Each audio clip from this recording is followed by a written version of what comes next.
Okay. So feedback from the last meeting, our September 8th convening, things that were positive. Almost all thought that the material was clear and engaging, which is good. Receiving feedback from other teams and information on the little bets. So the things that we're tracking to improve are protecting time for breaks and then more time in the breakout rooms. So we'll be working on those. Thanks so much, Yvette. Hey, everybody. And up next, we have Seth with Where We're Headed. Thank you, Seth. Thank you, Yvette. You're welcome. Yeah, building on last session, people really enjoyed getting into the breakup. So I'm gonna go quick here so we can get into the first main item on the agenda with Christina. But as you can see, our "You Are Here" marker is kind of moving through that squiggly mess. So we're progressing. We're making a lot of progress, and just as you feel the stretching and the growing and the tension or the rub, that's good. That means you're in the right place. That means you're like exactly where you should be. So just embrace that discomfort. It's kind of designed or intentional that as a group, we are going to be uncomfortable as we go through the process. And yeah, just a huge shout out.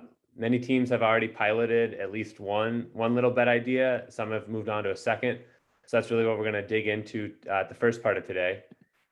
And just shout outs for teams embracing this weekly check-in structure. There's just been a really big uptick in kind of the work and the progress, and coming together weekly as a team has been a big part of that. So thanks so much for people's willingness to do that to close out the program here.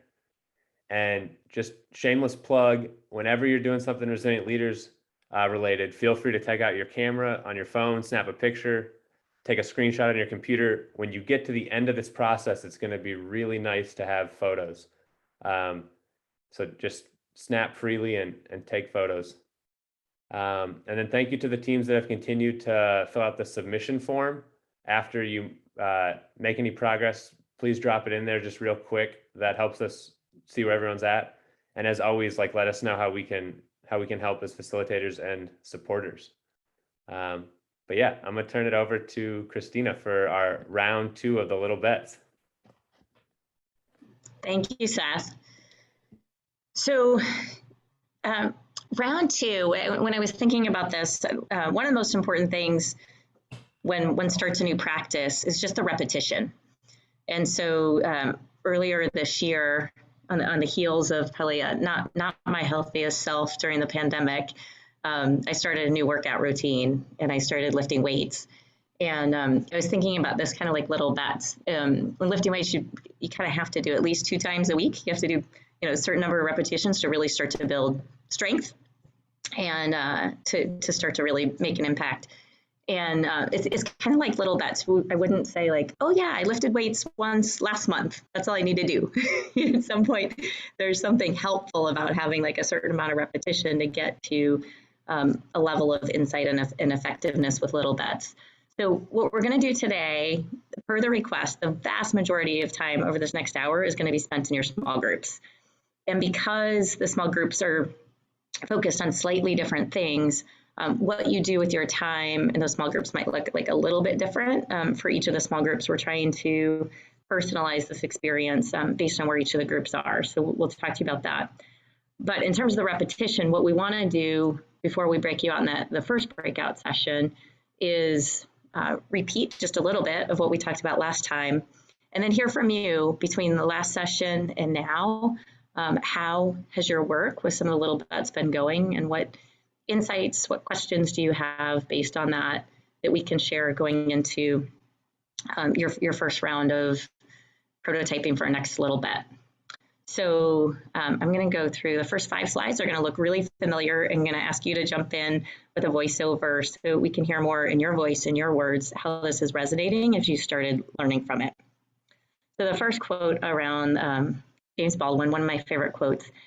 Anything that sparks for someone now where this has new meaning over this past month as you started moving forward and actually doing some of the little bets? Yeah, anyone can just chime in either in chat, or we'd love to hear from you coming on mic as well on any new meaning from this quote since we talked last month as you've done little bets.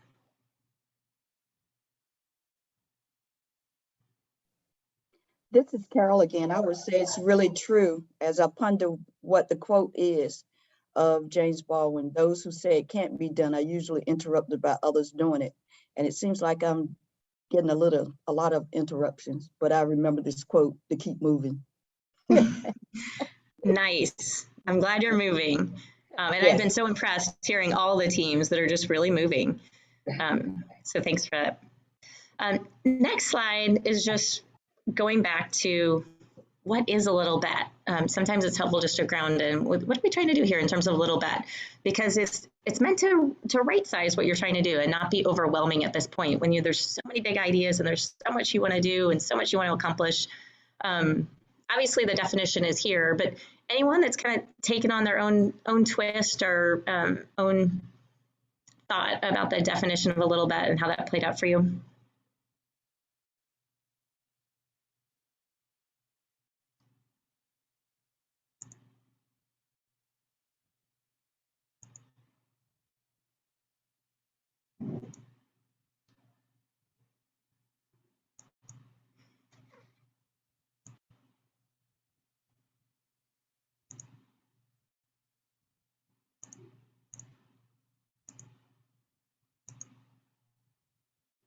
Well, I will.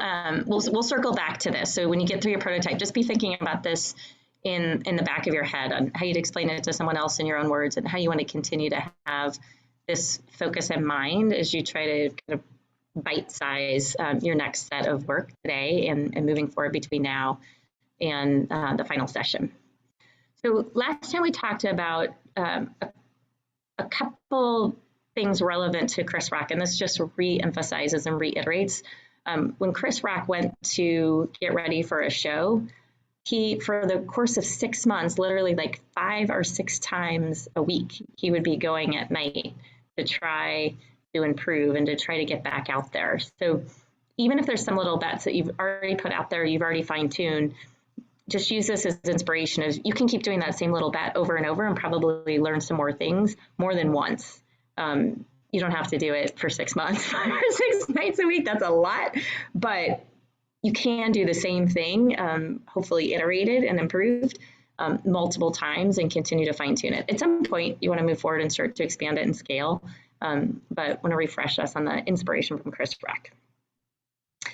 And then last piece to refresh is just that the purpose of a little bet is to, I think 2 things most important here is to solicit meaningful feedback from users, which we're going to have a chance for feedback sessions again today, and to learn quickly with limited investment.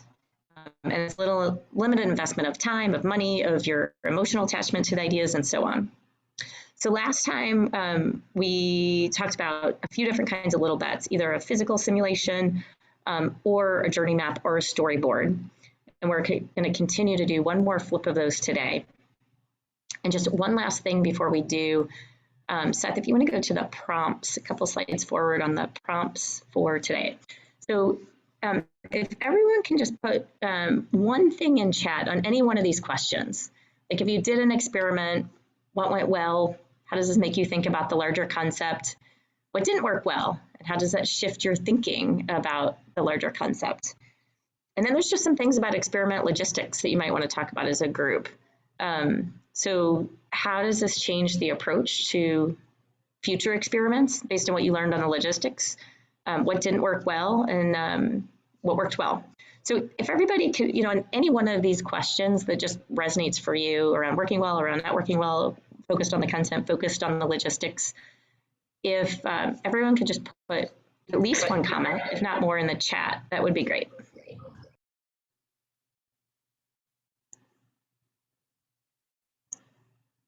We'll just give a couple minutes to hear from everybody.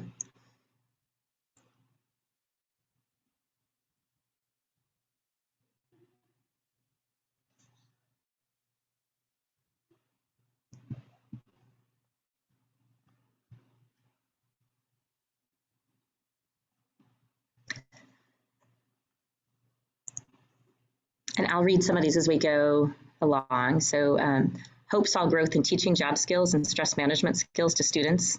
The logistics comments resonated for me. So often I learn as much about how to collect data as from what the data tell us. Carol, team spirit, connecting ideas. Jonathan, able to gain insights directly from Spanish-speaking families with interpreters present. Heather, the team being in place to be able to facilitate and execute the vision. For just a few more comments here.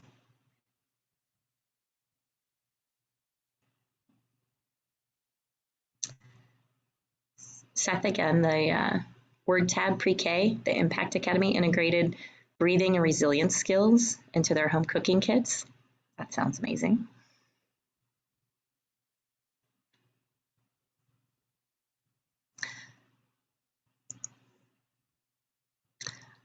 All right, so these are the kinds of things I think, whether it's today or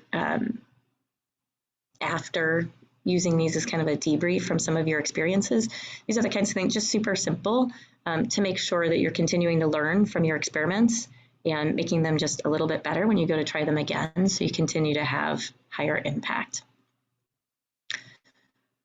We're going to follow something very similar to last time, where you're going to have 20 minutes to go work with your coach and prototype. After that 20 minutes, we'll come back together for about 5 minutes just to debrief and run through the feedback protocol again.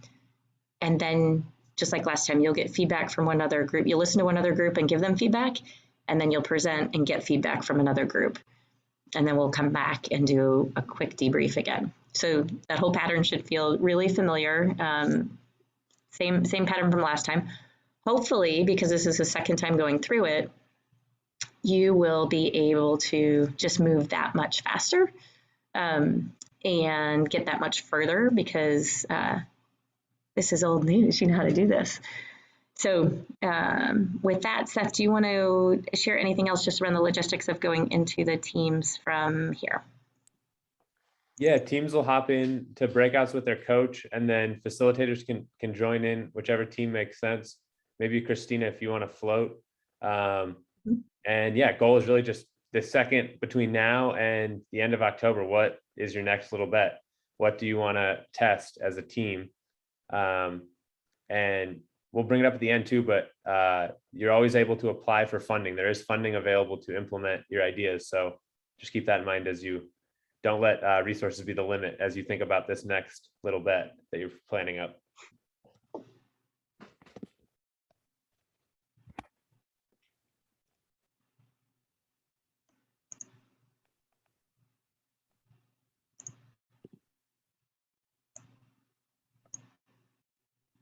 And then I think Tyra's going to get us set up on breakouts.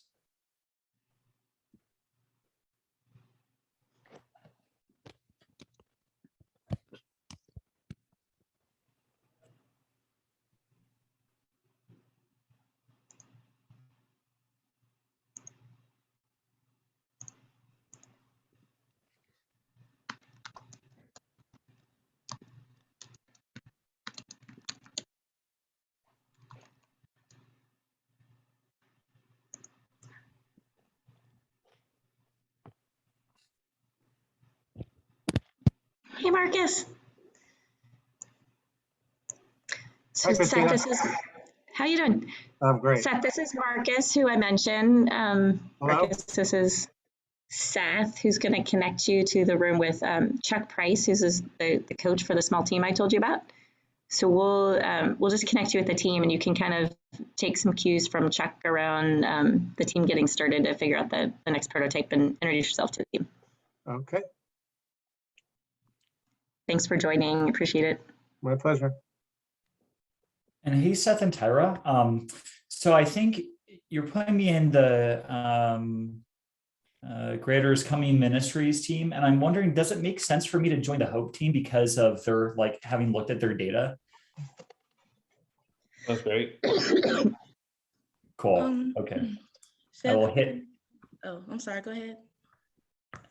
Tyra, you want to reassign me maybe? Yeah. Cool. Thank you. Awesome. And hey, y'all, Kyle here.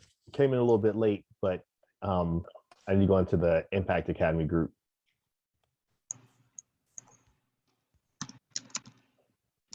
Got it.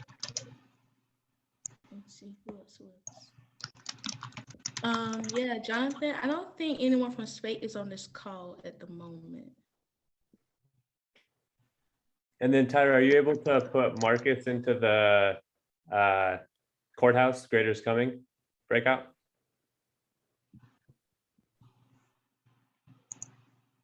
Let me see. Is that it? Everybody, so we're good? Okay. So stressful. You did great. You'll have 10 minutes each total to both present your little bet and get feedback. And as a reminder, the three most important things to remember is to talk less, listen more. So if you have 10 minutes total, probably no more than 2 presenting your little bet. Observe, really try. I know sometimes this is a little bit trickier on Zoom, but if everyone can be off camera, really on camera, not off camera, on camera, really leaning in and understanding, especially if you're a team member that's not presenting, but really seeking to learn from the feedback. When do people get excited? When do they kind of maybe are confused? And then design with the tester in real time. So when you get feedback, remember to answer questions with questions and think about how to incorporate what you're hearing versus defend or sell or over-explain or over-clarify what your intention was when you presented. So pretty straightforward. One thing in terms of the protocol then, on the next slide, that we used this protocol last time. We're going to this time want to do it even just slightly more formally, which is we're going to ask the coaches for each of the teams to facilitate the feedback. And if you're the team providing feedback, you're going to go through three rounds, and we're going to have a chance for everybody to share each round. And so round 1 will be I heard, I see, where you're calling out things you like or appreciate. And at this point for round 1, remember you'll have a chance to do the other prompts later, but just stay focused on I heard, I see for round 1 until we have a chance to hear from everybody. The diverse perspectives here and all the different things people notice is particularly important when giving feedback from the team. So make sure before you move on to prompt 2, you've heard from everyone. And then you'll move on to prompt 2. And prompt 2 is, I wonder. What are the questions? What are things that might have been confusing? After everybody gets a chance to respond to prompt 2, you'll move on to prompt 3. I would encourage. So this is where you might have advice.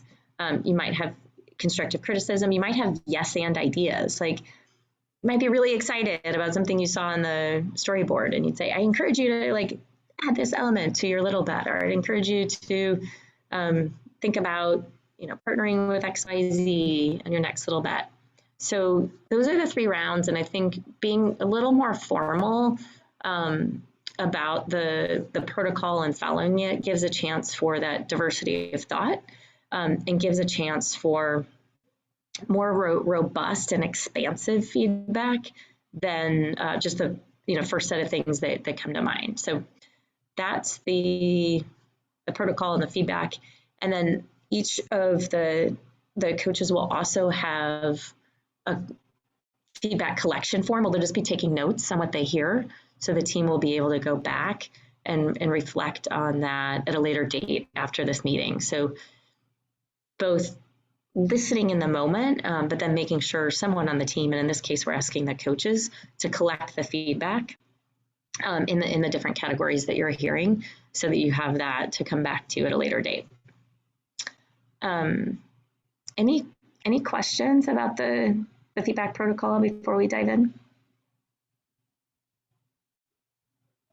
I know last time this was just really powerful to be able to get the gift of feedback from another team that is both like-minded in approach and the feedback just coming from a place of support and and giving.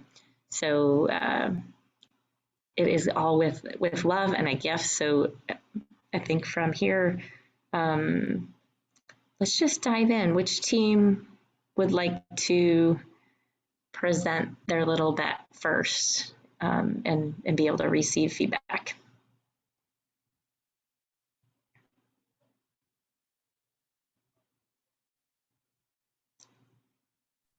Awesome. Kyle, you're volunteering. Appreciate that. All right, let's do this. Hey, friends. All right. So our little bet that we did was with, yeah, go Kyle. All right, so our little bet that we did was with our a cookie kit. So the quick synopsis of what we actually did, we did the cookie kit, we sent it home, families can decorate the cookies, they spend time with each other doing that. They then were able to also work on a resiliency tool, a reset tool. And they're able to, we did the tap side to side. And so in that cookie kit were fresh baked cookies, homemade icing, sprinkles, and all that kind of stuff along with that kit. They were also given a website where we talked about the 3 R's and gave insight on how to work through those 3 R's for, reset, reconnect, and then we also gave them a time frame to do it, like, hey, do that this weekend, hang out with your kids, set that time aside. Please take pictures, give us feedback, send the pictures to us, and give us feedback via a survey, which included everything from I did it, I liked it, how much time you spent with your kids, did you try the reset tool, all of that kind of stuff. And so, and the goals reset tool using it was not necessarily like, hey, wait till your kids upset this weekend and do it, or offline this weekend and do it, but to just like test it while they're in a cool space. And so we did that. Some of the things that, some of the things that we saw with the feedback and we did a journey map with it, was that a lot of families, we did not respond to the survey. And so one of our goals with our next little bet is to put it in multiple spaces and in multiple ways. So we're really technology heavy. And so we do lots of QR codes, emails, text messaging, group me, all that stuff. But there's a lot of families who are not in those spaces. And so what we're trying to do now is to, thanks for putting that in there, Seth. All right. So That's taking my job. Yeah, and so that is the website that we created for families to be able to get more information, because we did not want it to, I mean, the email was, extensive in details, but we want them to know it's on our website as an easy way. So that's part of our family empowerment system. So we're going to not just put the survey via text out and via email, but also put up pictures and videos and all, or pictures and posters so they can say, hey, do this, have one-on-one conversations like, hey, we'll go ahead and take the survey. It'll only take about 3 minutes. I'll scan it and we can do it right now if you want to. And then also getting feedback on families who didn't do it. And so Mallory gave a great example or great insight, like to think about what the possible pain points that people had. Like, hey, you're an engaged family, you're an engaged parent, but you didn't do the survey. Like, just kind of tell them like what prevented you from doing it, finesse it, right? So they don't feel attacked, but basically why you ain't did the survey. And with using that feedback, then be able to create better systems or easier systems that meet families where they are and make it something that's kind of space. A long-term goal of this is to increase family engagement, to keep equipping families with the reset tools. And so while we're doing it in our classrooms and teaching our teachers to do it, it is something that they do in school, for them to also be able to do it at home. Interact with kids, and while also introducing new snack opportunities, healthy food options, all that kind of stuff. Partner with farmers market, partner with local farmers to create healthy ingredients and healthy things that they can cook together. So the cookie decorating was a quick, easy bet that they could do that will build up to nutrition, family norms, all that kind of stuff going forward.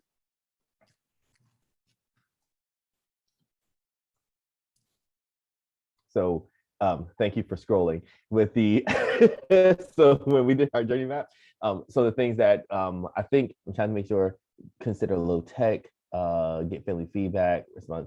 Thank you, friend. Oh, and one of the other pain points that we would notice is that, so we are a completely new school. We started, our first day of care was August 16th. And so while this whole program has been really helpful for us to lay down foundations, and just side note / shout out, I can't tell you how many times I've referenced our empathy interviews and the results for our empathy interviews, like so many times in our training meetings and all that stuff. So because of those things, it really helped us set a culture for our school. But it's also, we have a whole new staff that we're bonding together, doing all this stuff. And then on top of that, it's say, hey, here's another thing. The plus is that families say, oh, this is the norm here. The struggle is that we're learning systems and figuring systems out and learning and growing as we go along with other systems and other systems. So yeah, I think that's all the things I have to say. Did I say everything I was supposed to say? All right, thanks, Melo. Thumbs up.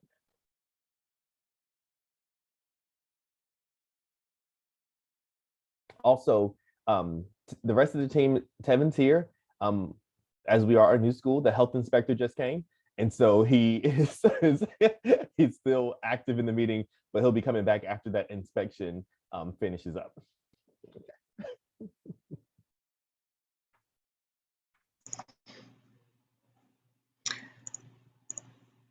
Who does the Hope team coach want to facilitate the, or who wants to facilitate the feedback?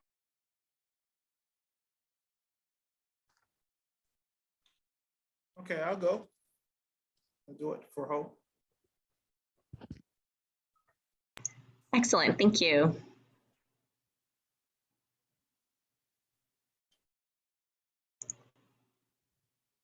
I'm note taker, so I'm ready. Okay, are you going to share our journey map? Oh, I think we're no. doing feedback. You all are doing feedback for Impact Academy. Oh, well, I think that what you all have started is great. So kudos to you. Thumbs up. I think what you're doing is great for the community. I think also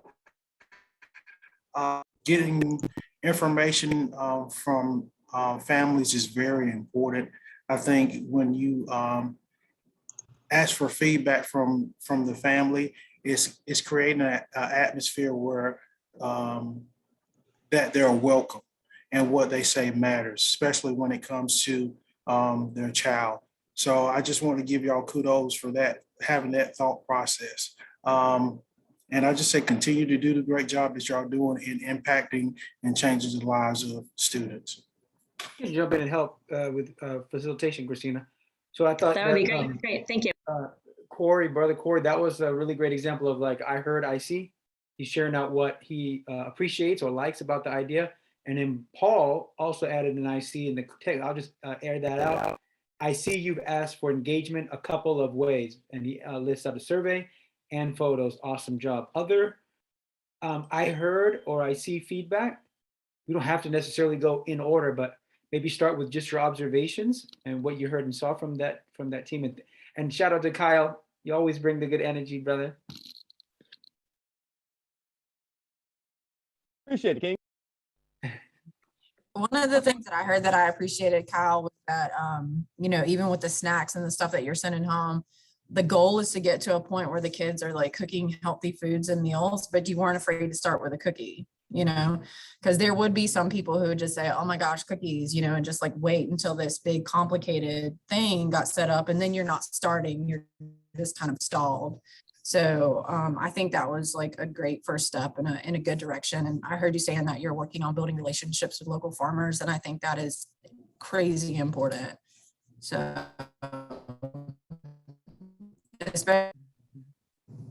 Awesome. And hopefully anyone who's not on the team, you should feel welcome to add an I heard or I see. Anyone else? Something that you notice that you appreciate about their idea?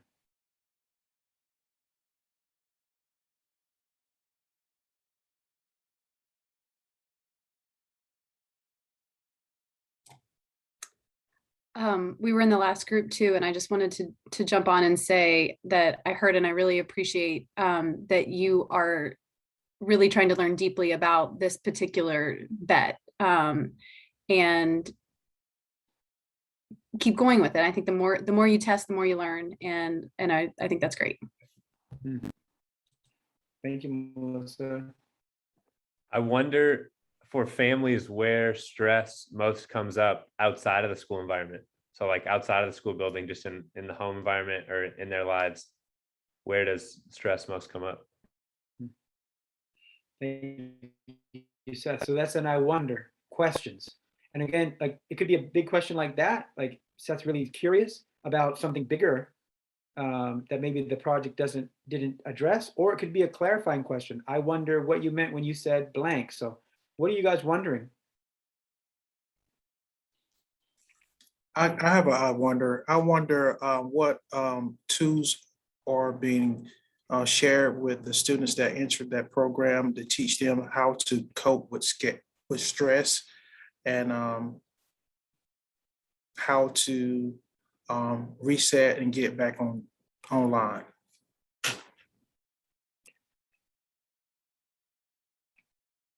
I've got a quick question for y'all. Maybe you could just answer it. How many cookie kits went out there?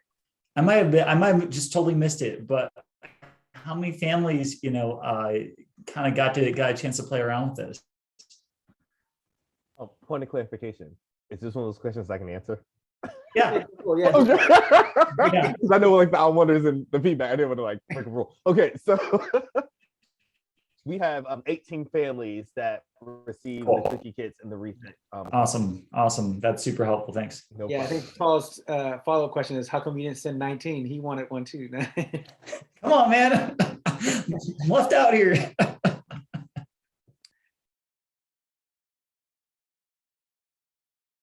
And then, yeah, we can still take I wonder, but also want to open up to I would encourage, so any kind of helpful encouragement as they continue to refine their idea, their concept is welcome as well. So I wonder, or I would encourage.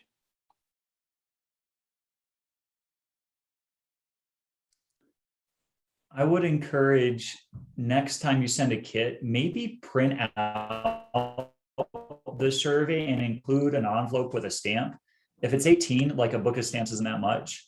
And for a family who's not really into the online thing, if you get it and it's addressed and all that stuff already, and all you have to do is mark it up with a pen and send it back, you might get a little bit better response rates. We're trying,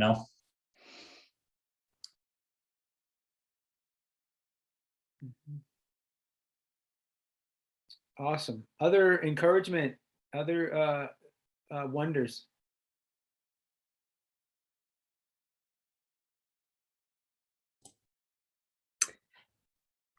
Yeah,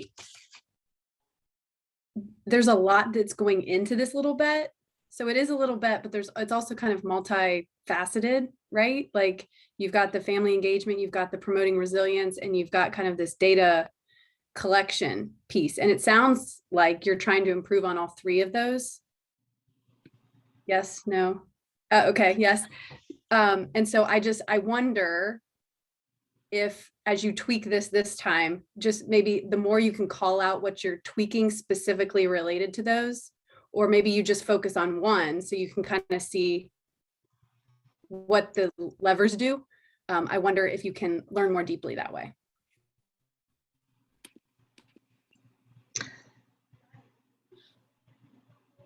I may have missed the detail of it, so apologies if this is one thing you've already tested, but encourage you to think about just in terms of data collection, one question texting to just ask one super simple question and get a text back. Maybe they do that 2 or 3 different times. We've seen in a bunch of things just that super quick, easy text response can generate a high response rate.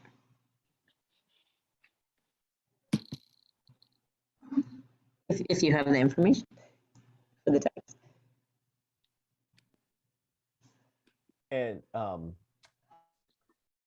don't want to mess up processes. Can I say a thing? Yeah. Okay. So also like Valerie, I guess this is also for our note thing. So one of the other things that we've in process since then, we've brought Emily on board. And so Emily is not in the room. She's coming back at 2:30. She had a meeting with Down East, but she is now our family teacher and family empowerment director, right? And so when the whole process, and she's new to the group, so it's her first meeting here. And so even breaking down the different roles and making sure that the whole team has some role in it has helped out, or will be helping out even more in the future bets. So our culinary person is preparing the food, the teachers are engaged with the family. She is kind of making sure the whole system works. Tevin is operating, like, so it's a collective, so everyone kind of has some form of buy-in, and no one person has to be overwhelmed with it. So that's also one of the things that we're doing to work to improve. I didn't talk about that last thing, Maleron, but it also can get some clarity here.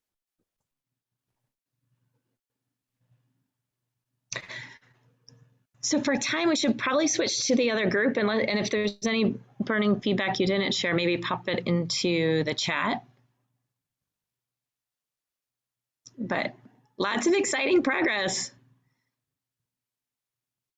Fun stuff.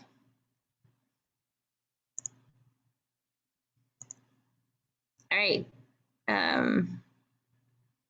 Ready for group 2?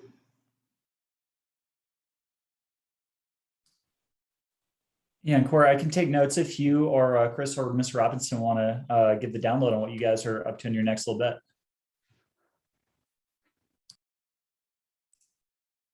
Sure, I'm ready.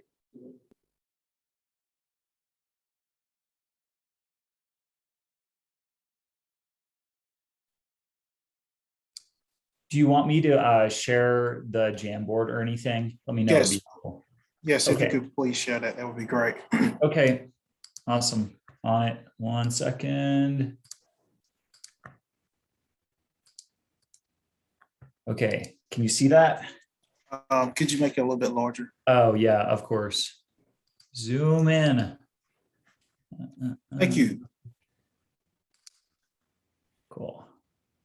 All right, so our next little bit, we're going through the application. We've went through the application process with our students. We're trying to prepare them now for the next step, which is mock interviews, which we're looking to do mock interviews starting next week on the beginning of the week, Monday and Tuesday.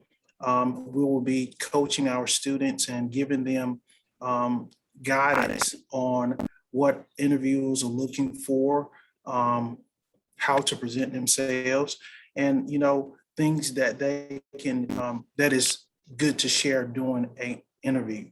We will also have a rubric where we will rate the students and give them constructive feedback, and just share ideas with them on what they need to improve on. Also, we'll look to collect data from our students just to see how do they feel the preparation was for them to prepare them for the job application and also the mock interview, just to get feedback to learn what they thought about the process and what we could do to better the process for future opportunities. So we also have reached out to the company, and we're looking to start to. Sorry, I'm having an internet problem.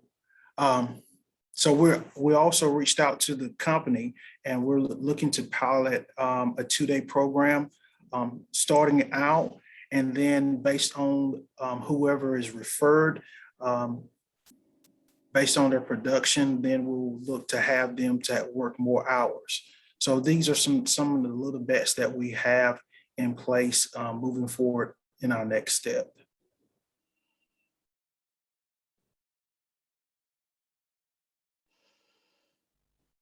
Do I need to share everything, Paul? No, I think that was good for your little bit. I'm wondering, Okay. Chris or Mr. Robinson, anything else that you would add about the sort of mock interview little bit before we open it up for feedback?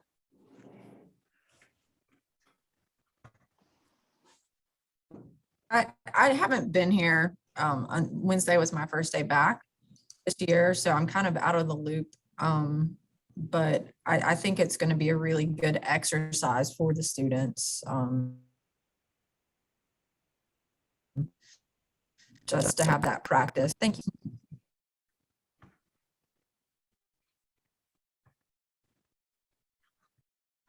Mr. Robinson, do you want to add anything?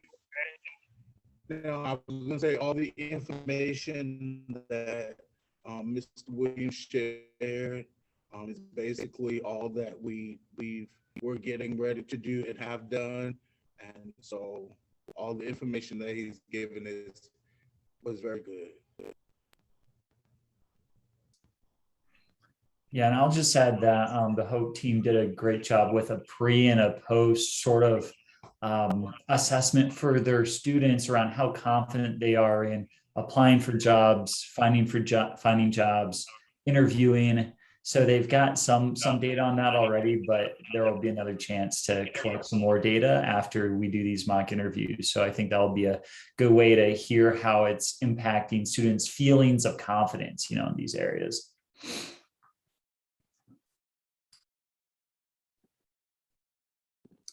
So that maybe we'll move on to some of the feedback. I wonder if anybody has anything that they heard or saw, any sort of appreciations or, shout outs or things that they liked from what we shared here. So I have a few. So I see that you are preparing them for life experiences, and I think that that's dope. Like I love that. I think that it is phenomenal when educators don't just tell kids go for a job, do a job, but also equip them to be successful in trying to attain it. So that's phenomenal. I see you're giving feedback on their improvement, and I think that that's absolutely amazing. When I was in school, I had to do that same thing, and it really helped. A lot of times people see it like in interviews, they fail, but they don't get feedback. So it's great that they have a safe space. I see that you all are creating that safe space for them to try with the mock interviews. I think that's beautiful. I like that the data asked them about if it was effective for them, both in terms of like, does it produce something?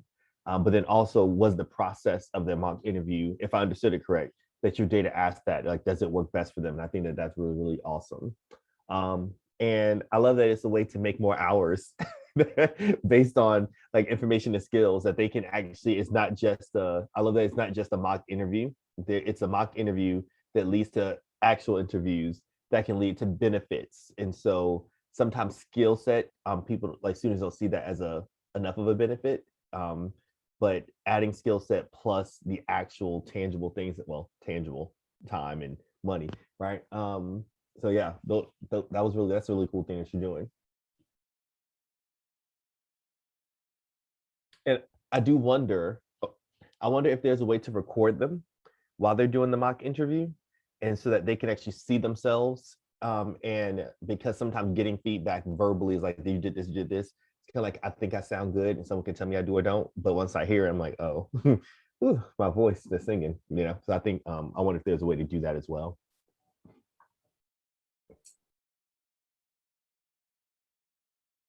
I also like the idea of mock interviews. I think it provides them an opportunity to practice and just like brush up on their skills. And I wonder, since Kyle did it, so I'm just going to follow Kyle's lead.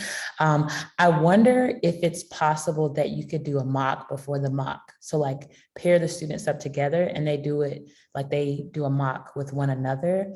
That way they get a chance practicing. Another wonder is, I wonder if you could actually have the students help you create the rubric. So then they're bought into the process. So it becomes like co-created by them. So they are even more excited.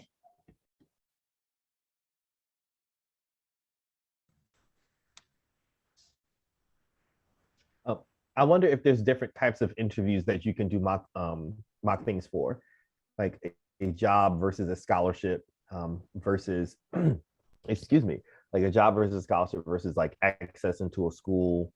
I wonder if in the mock interviews they can understand that there's the basic way to do an interview, but then there's also the catering to what you're interviewing for.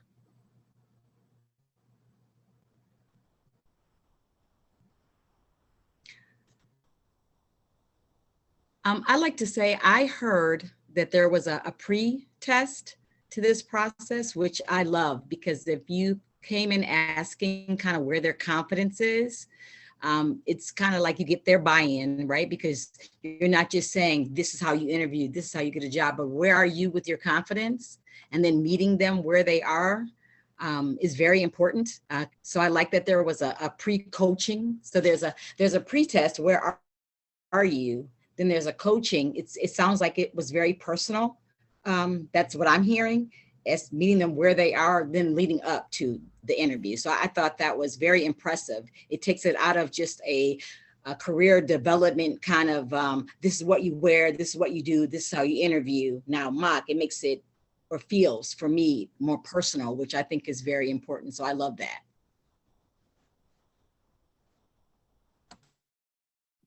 I hear and see how you're thinking intentionally to set the students up for success with the 2-day-a-week pilot. You're not crushing them with, you're going to get in there for 5 days, 8 to 5.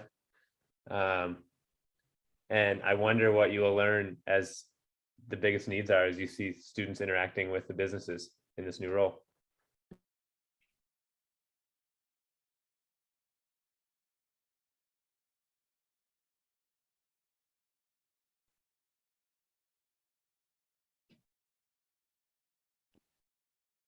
We have had some I heard, I sees, I wonders. I mean, at this point, just open. So whether you heard it, you saw it, you're wondering, or even what you encourage. Like, you know, we're family. We could be loose with it.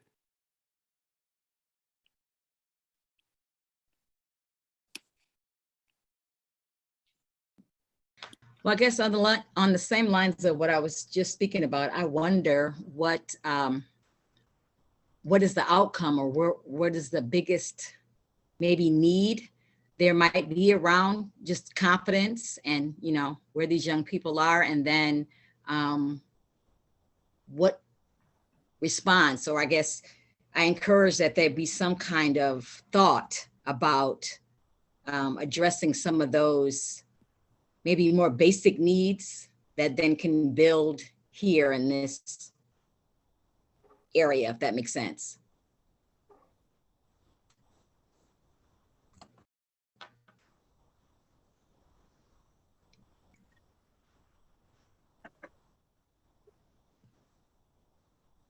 I don't know if it's encourage or wonder. So I would wonderingly encourage a return of, as the process continues, for students who went through the process of the mock interviews and then use those skill sets in their interviews, to return, if this is an ongoing program, to say, hey, I interviewed and got this scholarship, I interviewed and got this job, so that students can see how it looks, like the direct, not just what my tangible is, but the how, if you want this, it actually is successful.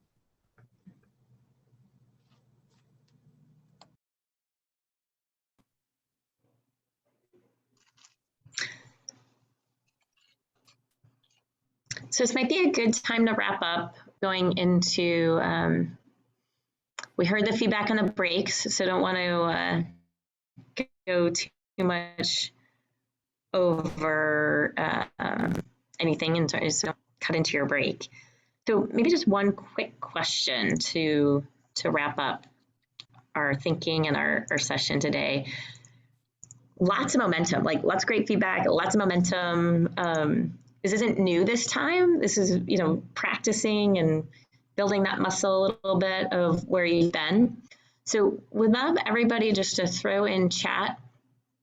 And Jonathan, I'll ask if you want to narrate the chat as we hear from everybody. Just what do you feel like is either, I'll pop this in, one insight or one thing that you feel like you really have momentum that you're excited about leaving this session? So either one insight you had based on feedback or the process, or just one thing that you're most excited about, or where you feel like you've built momentum coming, that you'll be able to do coming out of the session. So I'll type that in the chat, and if everybody can just type in, we'll have Jonathan narrate, but for the sake of time, we'll all just do it at the same time. Sal, thank you for putting it in there.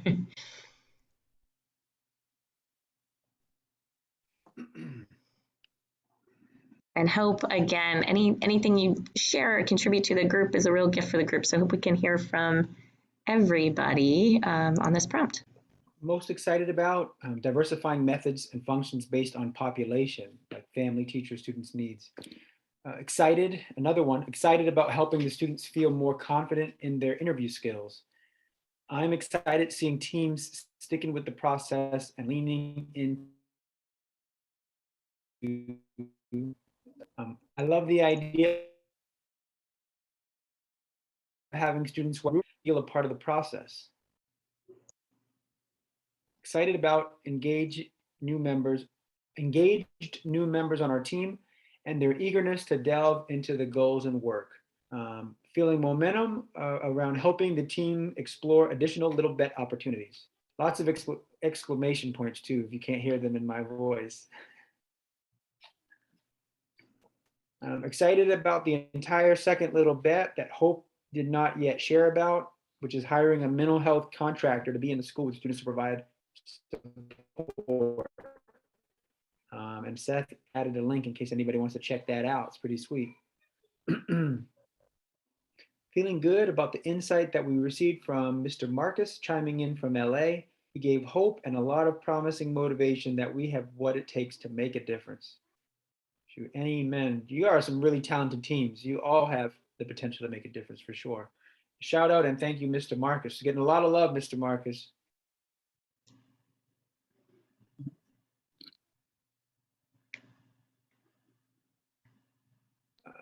Focus on a next little bet, a returning citizen outreach pilot. That's exciting. There's a whole rebrand there. I haven't even heard the idea, but returning citizens, that's awesome. It's a very asset-based way of thinking about our returning community members. Awesome, awesome. I am excited for the opportunity to give a student the chance to learn and gain job experience.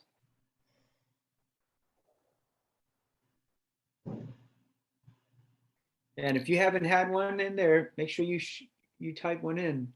I want to elevate all of your insights and feedbacks, your excitement. So one last closing comment I'll make, just in terms of an observation. Sometimes when you're in the middle of something, it's hard to see the growth. I remember thinking about my kids have gone through growth spurts, and when you see them every day, sometimes it's hard to notice just how much they've grown. And especially during the pandemic, I've had a few friends that didn't see my kids for 18 months and then saw them and were like, oh my gosh, they're like a foot taller. and they really were. So I think about that also sometimes in terms of growth. It's hard to realize that in yourself. And one thing that that's clear, and I was able to see the different rooms, but also just hearing in this feedback and then these prototypes, there's a huge amount of growth in the ability to prototype, to get specific, to give specific and helpful feedback that can be incorporated to make that little bit that much stronger. So appreciate just seeing that huge leap and growth. Clearly the practice and the work that was happening between last session and this, but the momentum that'll go in between today and your next session. So thank you. Very exciting on all levels there. And hope you felt that, but sometimes it's hard to feel it in yourself when you're going through it. Sweet. Thank you so much, Christina. Thank you, everybody. It's break time, so feel free to turn your camera off. We'll come back at 2:55 Eastern, 2:55 p.m. Eastern time for the second half. You see some of her work and hear her talk about it. And feel free to either just come off of mute really quick or share in the chat. And while we're sharing now, I'm going to attempt to screen share the slides.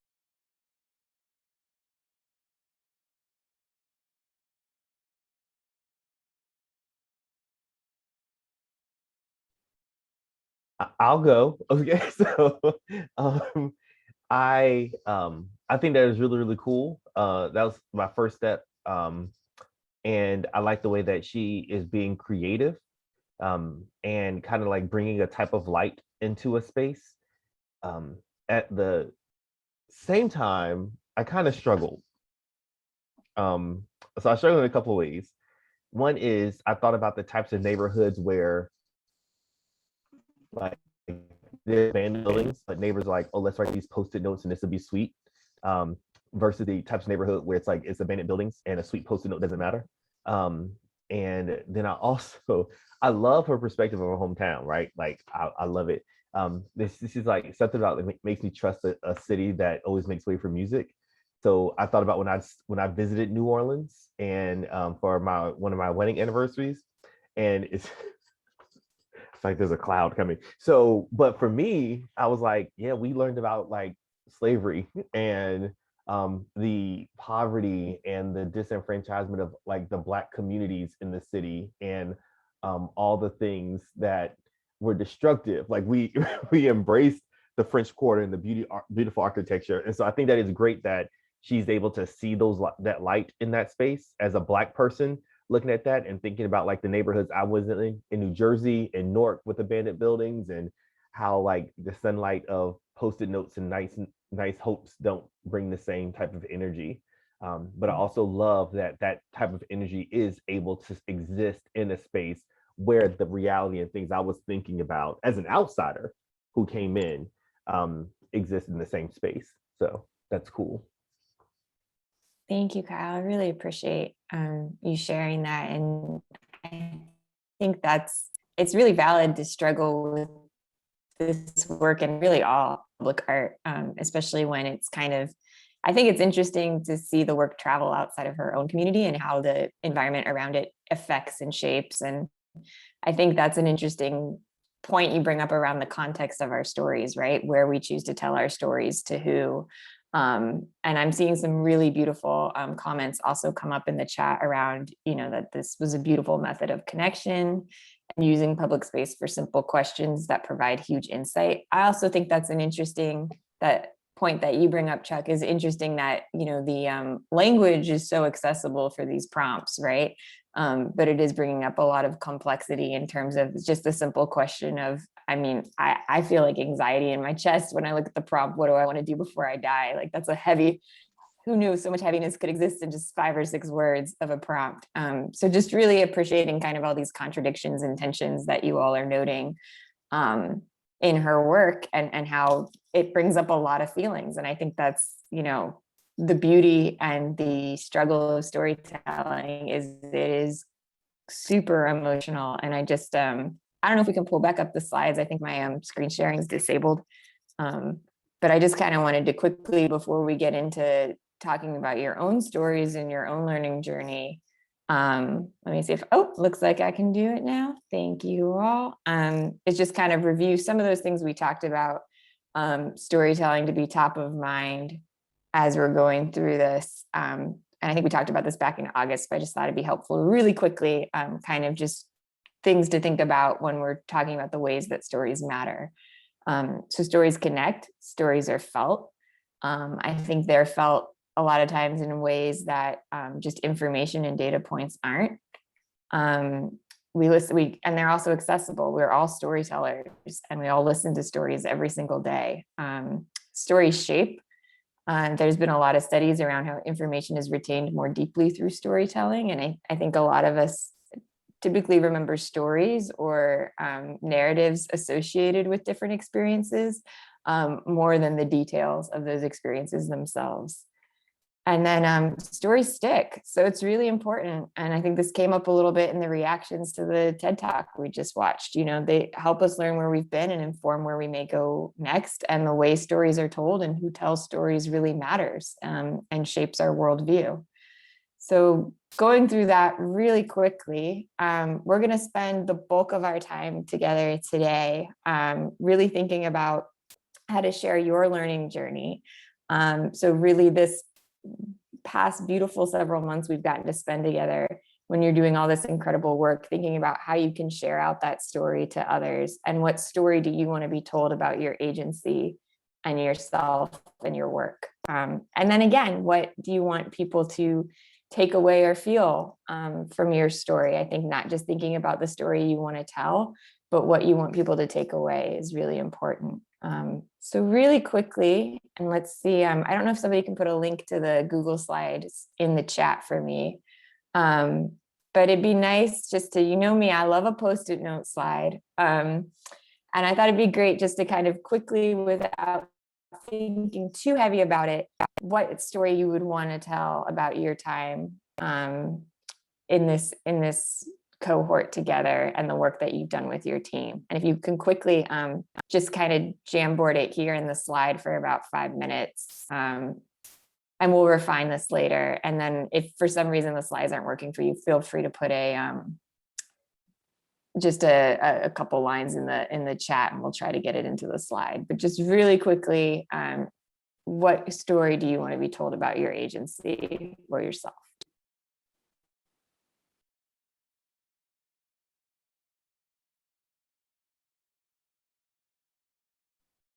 Yeah, I think that it's view only instead of edit.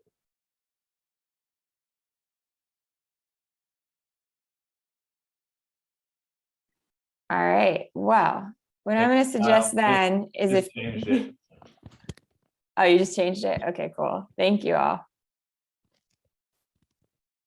That's why if we were doing this in together, I'd totally have the actual Post-it notes.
So we're just going to take a couple more minutes. So kind of wrap up your thought. And then I'm just going to share these out loud. There's some really wonderful, wonderful stories coming through.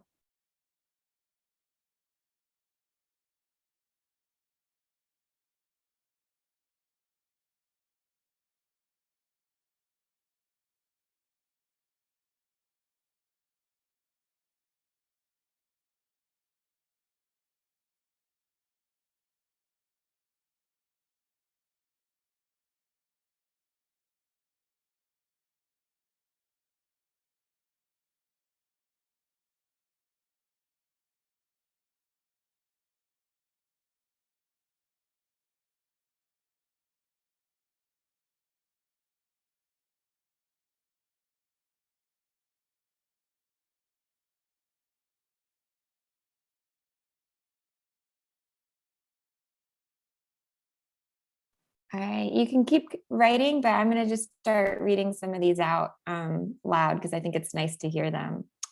So we have an organization that brought people together for the betterment of all.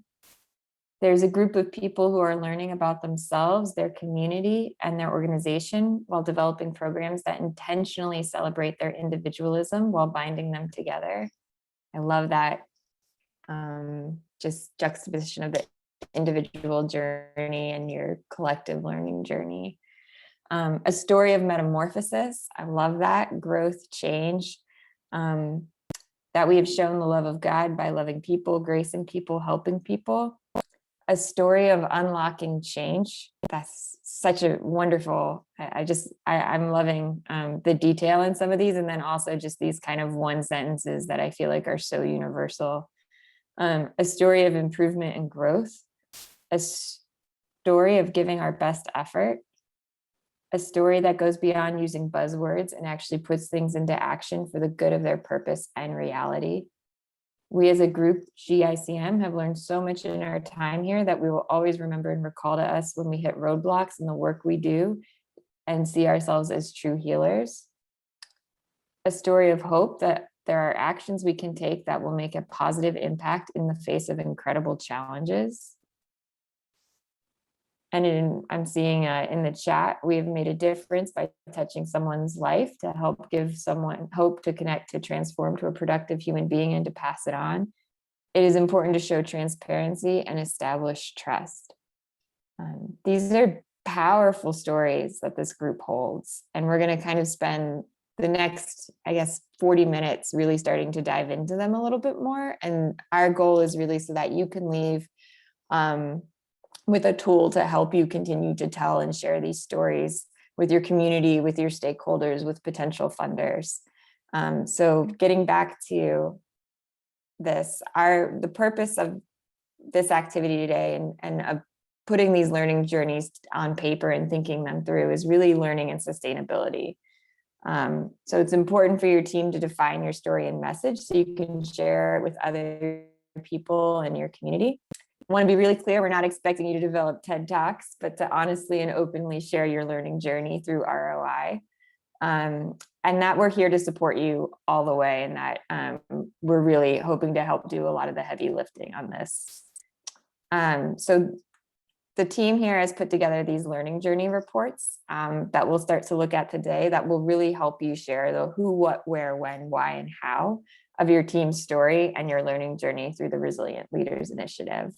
And this is a tool, again, that's meant for you to continue to build on so you can continue to share your work, learning, and goals with others. And it will be branded to meet your specifications and your organization's logos and style guides. So these are really, again, tools for you. So the process for creating these reports, again, we've got you on this. This is not meant to be a daunting homework assignment. It's meant to kind of put all of this knowledge and all of this journey that you've been on just down on paper. And so today, this is the space where we're going to do just this introduction and get some team input. And then Vici and Seth are going to write the first draft. So they're going to take your input and actually be your team's writers. And then Paul and I are going to look at that with fresh eyes, share some edits, and then your team is going to give feedback, and then the feedback will be taken in and these final reports will be complete. So again, just want to stress that the task of creating communication materials is not on your to-do list, but these are your stories. So it's vital that your input and voices are a part of them. So today what we're going to do, and we're about to go in breakout groups with your team, is kind of twofold. One, you're going to work as a team to kind of respond to the what and how section of your learning journey report. So this will be kind of saying, what design challenge you took on and what you tried, sharing those little butts again, and what you learned. And again, I really encourage you to think of it more as a story. Like, what was your arc in this learning journey? What did you try? What did you learn? What surprised you? What stayed with you? Again, these can be informational, but they should also be emotional. I'm sure you had a lot of different feelings and insights as you did this work. And then after that, just so you're aware, so we're going to break out for about 15 minutes, starting to complete one section of the report as a team. And then you're going to provide feedback for each other. And we'll get more into what that looks like after the 15 minutes, but just wanted to put that on the radar that after we're going to share this with another team so you guys can give input on just, a lot of times when you're telling stories to others, the obvious things are forgotten because you lived it. So it's great to get that type of feedback. So before we break into teams, are there any just questions, thoughts about this? I know it's a it's a new process, but we're really excited. And again, the idea is that you leave this program with something tangible that shows a reflection of your time together. I'm not seeing any hands or anything in the chat. So I think what we'll do is we'll break into team groups for the next 15 and try to come back about 35 minutes after. Hey, Jenny, could you maybe just like pull up one of the templates and show like, here are the couple of areas that we're going to be updating. I just want to make sure that I'm clear where on the template we should be writing at this point. Sure. So I'm pretty sure in these individual documents are what you're supposed to be writing at this point. So I think intentionally we've left out the rest of the template so there's no confusion, but this is really just kind of the what, how of your design challenge, what you tried, what your results were. And then I think if you have time looking at your next steps in future, but I think even if we just get these 3 sections, that would be enough for today's exercise and just to get us started and to get some momentum for Seth and Vici to take it from there. And then I did want to point out there is one section where we're asking for ideas for visuals.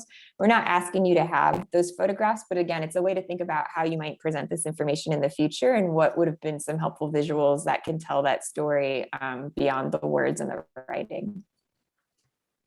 Thanks, Paul. Helpful. That was Thanks. a great, no, thank you. All right, so I think we're going to break into groups and give this a try, but I'll definitely be floating. I think some of the other facilitators will be as well. And again, we're here to help you do this. So, all right, let's do it.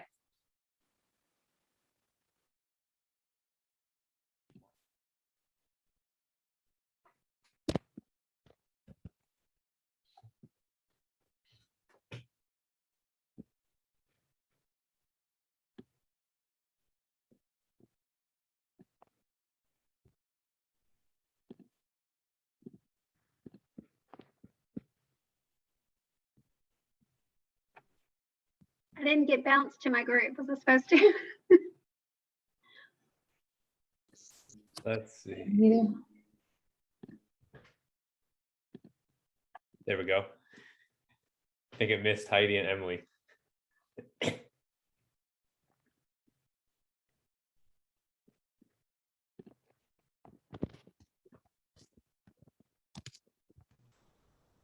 Seth, do you have can you put up the slide really quick? A couple of them, I want to get something. Yeah. Or Tyra, either one. Yeah, let me. Or I guess you could just send me the slides. There was, some notes I wanted that I missed. Got you. I'll send them in and then pull up. I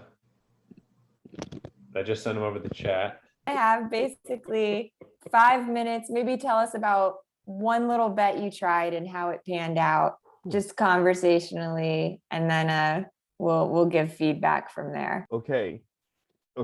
So our little bet, which is I guess our big bet, starting the preschool, that works. Okay. So we were talking about how we have all these little bits that are going on, but the whole thing for Real Opportunity was really figuring out how we're going to launch a preschool.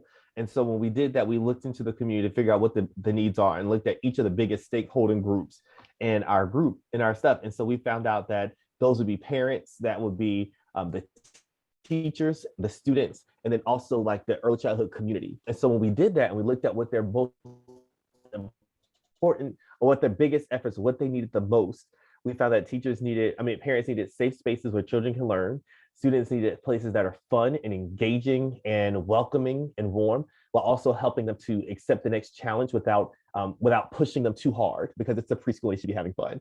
And teachers needed a place where they felt empowered and where they were appropriately compensated for their expertise and their skill sets. And the early childhood community needs people who would advocate for them. And so when doing so, we've been able to do that in phenomenal ways. We're listening to our teachers. Our philosophy when building our program became, if we can, then why not? And so if teachers say, hey, we want the whole summer off, I said, okay. And they're like, what? I was like, yes, you want the whole summer off? You got it. You want these weeks off? You got it. If we can find someone to work those weeks so we can just close down and be well for you, if we can, then why not? You deserve the pay that you get. And so when we talk with parents, they love that they can see their children.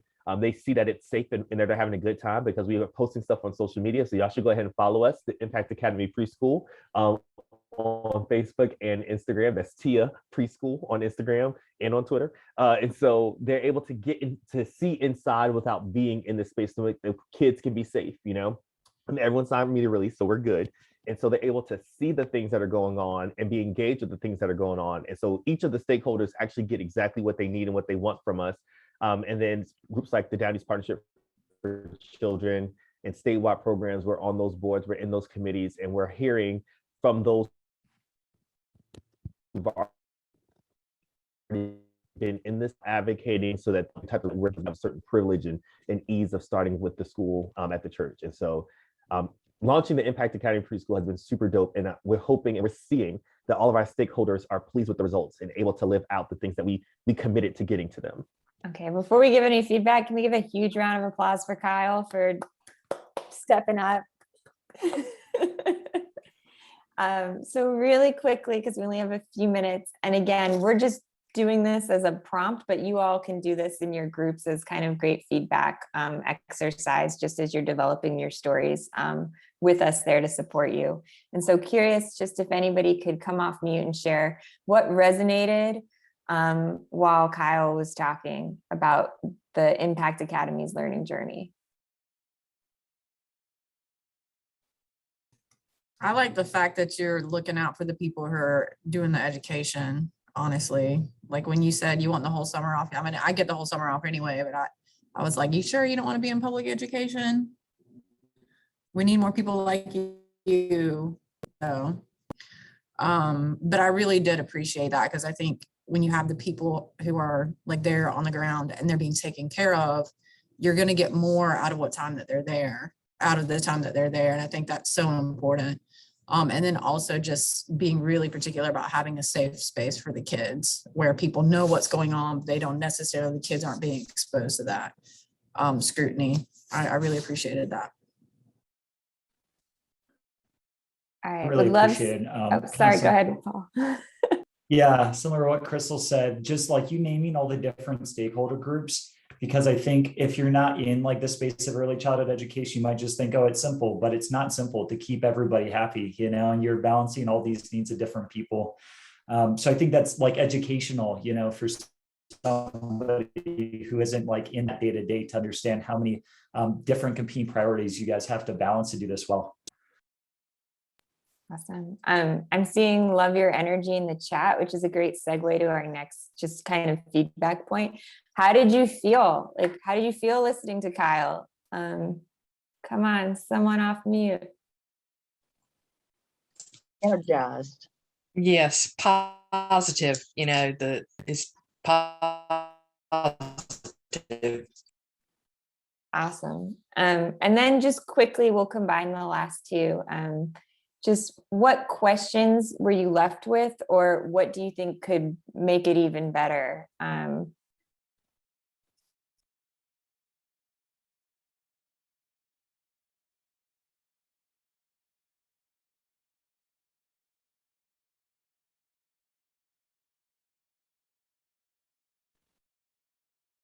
Any questions or ideas that could even make the presentation better?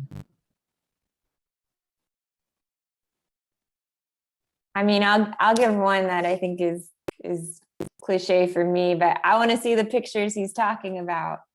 So I think, you know, bringing in some of those pictures that they already have curated and that he has permissions to use on Facebook, which obviously he didn't have the opportunity to do at this particular exercise, but I think there's just a lot of potential for those pictures to say some things that maybe in condensing this information, he might not have time to say. I'd also be interested in like a bit of the context. So obviously, I think you focused on what you did during the ROI time, but this has been like a longer project for you, and you've likely, you know, done this research with other folks and like there's probably like really rich context as to, you know, why the preschool and all of these things. I felt like that could have been a really exciting part of the story to guide through as well.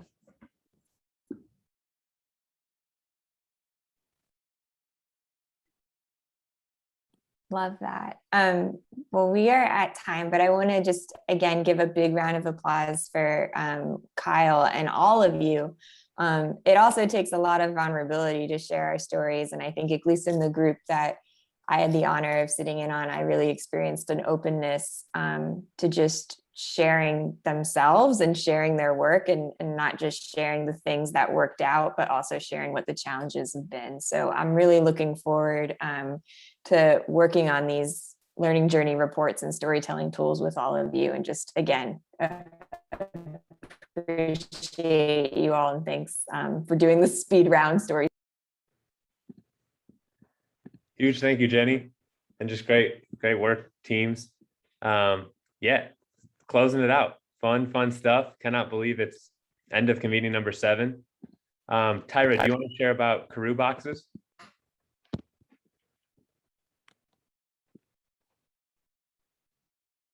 Yeah. Can you guys hear me? I feel like my internet's kind of weird. Okay. So yeah, there was delay in crew boxes. That was all my fault. I accept responsibility completely. Yeah, so you will get them next week. Just please verify your address. It'll help you get them even faster. Yeah, that's the big thing about that. Yeah. Just don't forget to verify your address. If you didn't get an email from Karoo, please let me know. Yeah, then the next one and the final one, very fast journey we've taken here. Next one is next Wednesday. Oh well, November 17th on a Wednesday. From 1 to 4 p.m., same time as all the other convenings. You will receive in the follow-up, it'll be a flyer and like an Eventbrite link to send out to invite others to come and watch you guys present. Yeah, that's it for that one.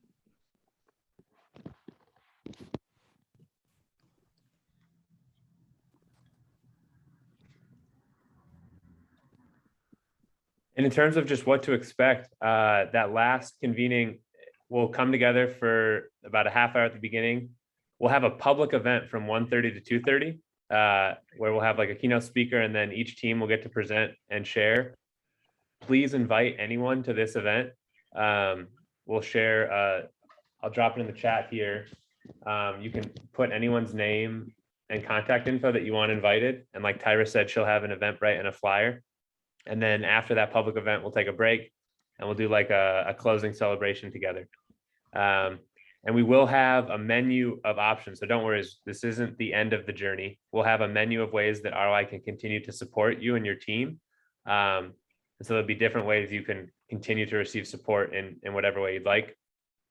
And in addition to the written impact report or the learning journey that Jenny mentioned, we will create 5 slide deck for you.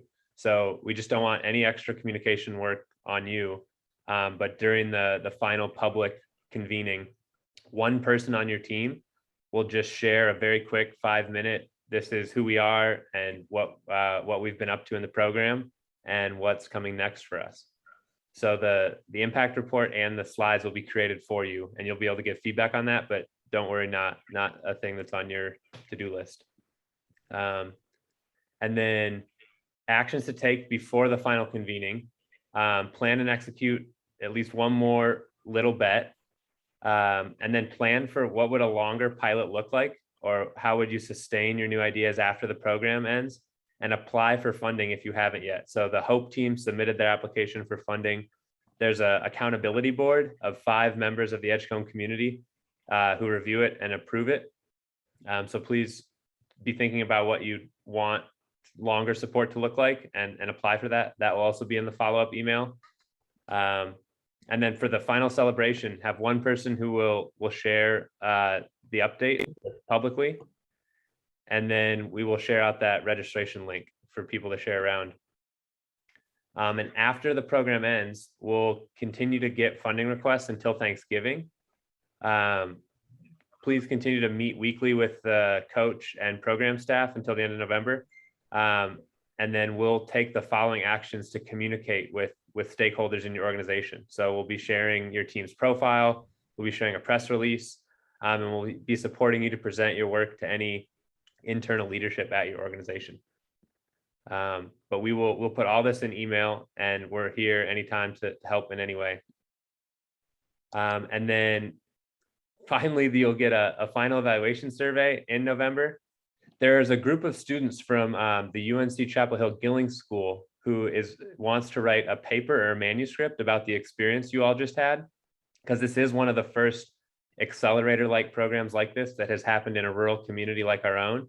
So you might get a request to do an interview with this group of master's students, and their goal is to publish an article or story about your all's work, and possible marketing support. A photographer that ROI pays for might be coming to your agency to get high quality photos of your team and the work you're doing.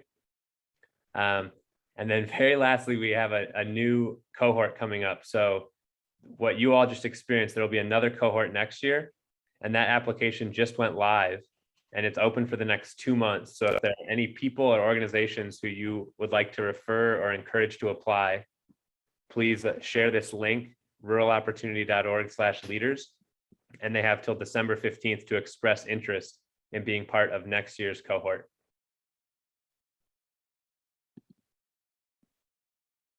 And then as always, we really appreciate any quick reactions, feedback. So we'll drop that in the chat from today's session. We always look at it and read it really closely and work to make improvements. So please let us know any unfiltered thoughts. And I feel like that was a bucket load of information. Are there any questions or anything that is confusing?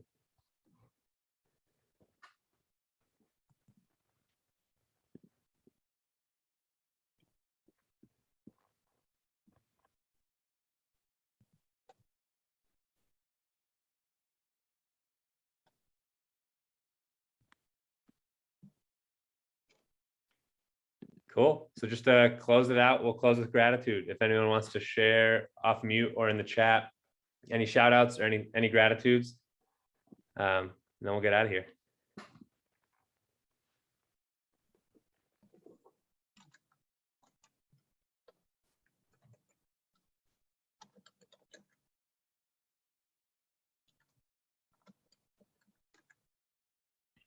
I put it in the chat, but just want to say shout out to the Impact Academy team, but also to all of your teams and just where you are in this journey and the work that you've done this far. It's been really exciting to see you all each couple of months and just like hear the updates and the work that you're doing. So continue doing great work. Yeah, and like just shout out to all this stuff. I think I mentioned it like one session. I was like, oh, I'm so frustrated with this process. I just want to like do the stuff. Now I'm like, everything that I was frustrated with is helping me so much. And I refer back to it and I need it. And I remember all the sessions from all the people. So just thanks y'all for one, laying out the process, sticking with it, and giving us literally every possible support we could ask for or even think about needing. So appreciate y'all.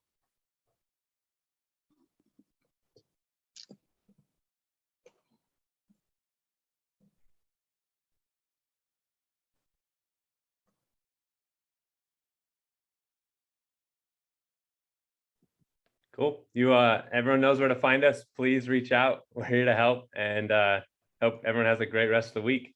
Thank you so much.